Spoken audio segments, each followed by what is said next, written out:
TCI is brought to you by New Spendthrift Farm Stallion Cross Traffic, Grade 1 winner and Unbridled Song's fastest racehorse ever.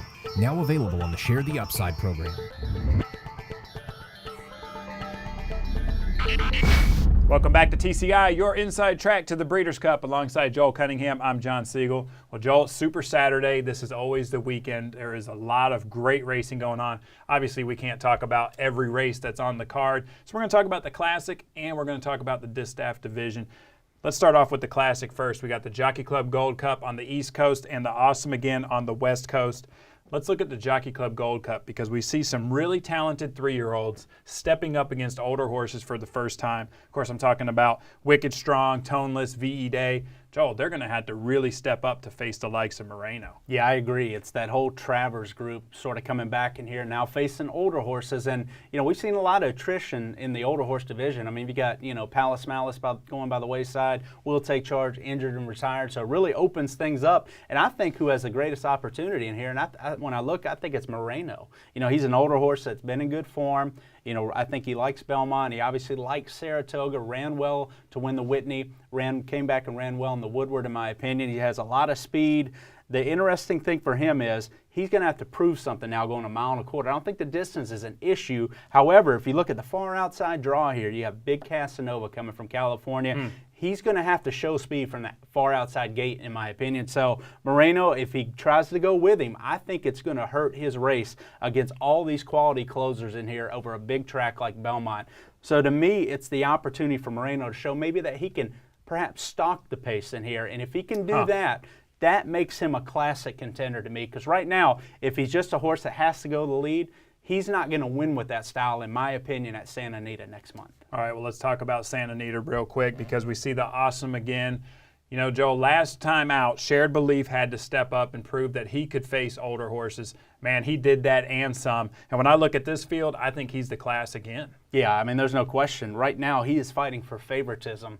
Because right now, if you ran the Breeders' Cup Classic, I believe he would be your short price favorite in here, particularly with Game On Dude and a lot of those older horses that I mentioned gone by the wayside. I think this 3-year-old would be a big, heavy favorite in the Classic, and he still may be. He looks like he lays over the Awesome Again field because Santa Anita plays the speed. He has that tactical speed, even though he wants to pour it on, from the 8th pole to the wire with his turn of foot. But you look at this group, it's Majestic Harbor and Imperative. I'm not really bought into this California cast of horses here, and they're both closers over, a distance and a surface that's going to be up against it with their style. So for me, I think Share Belief is going to pour it on in here. Probably try to leave something in the tank for next month going 1.25 miles in the Classic. All right, Joel, one thing we haven't done is launch a top 5 for the Distaff. It's that other big race that's on the card the weekend of the Breeders' Cup. Let's go ahead and do that today. Let's take a look at this top 5. I see in at number 5 you have Stanwyck.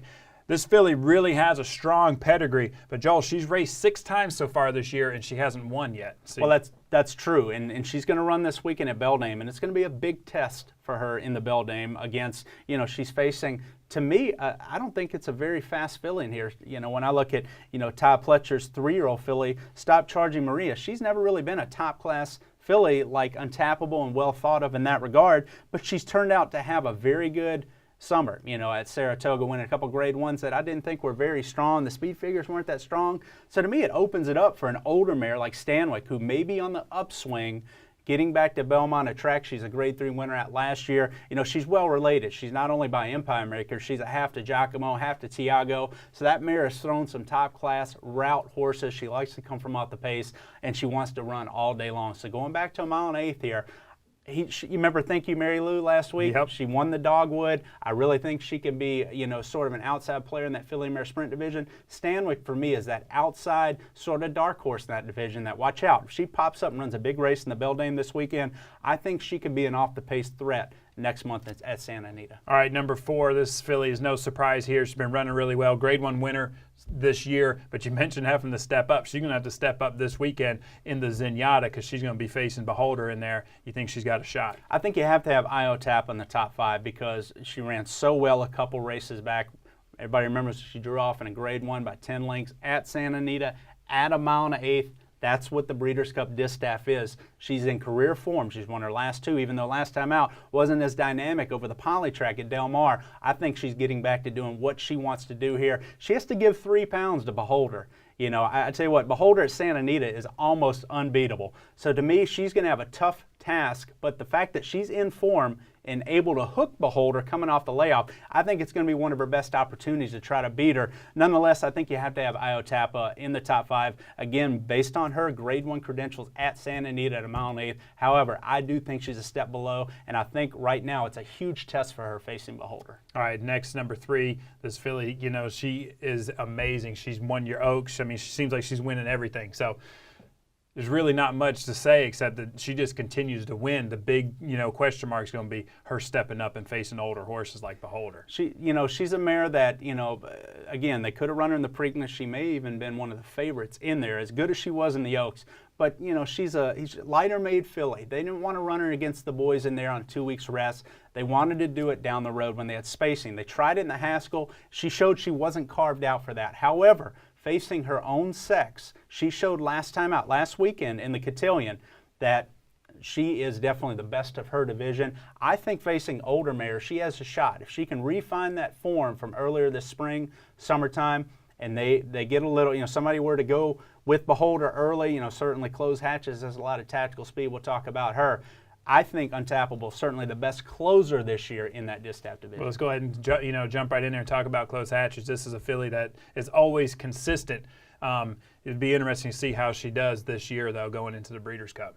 Yeah, absolutely. I mean, she's right now, she's been atop of this division. I mean, Beholder's been absent since she, you know, got injured on Belmont Stakes Day when Close Hatches won that race. And from there, Close Hatches has just taken this division over.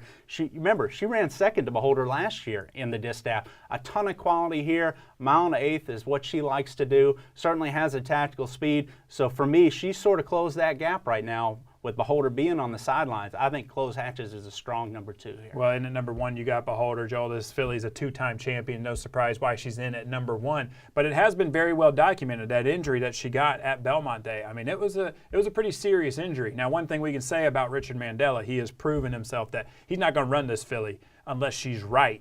So it's going to be interesting to see how she comes off the layoff in the Zenyatta this weekend. I think she's ready to roll. They were a little concerned about her conditioning because she had a little setback with that injury at Del Mar last month. However, they look like they have her on pace now. Mike Smith, be interested to see how he fits her. You know, she's a filly I think is best when she's engaged early in the race. Remember, Gary Stevens had her well off the pace when she was beaten by Close Hatches on Belmont Stakes Day.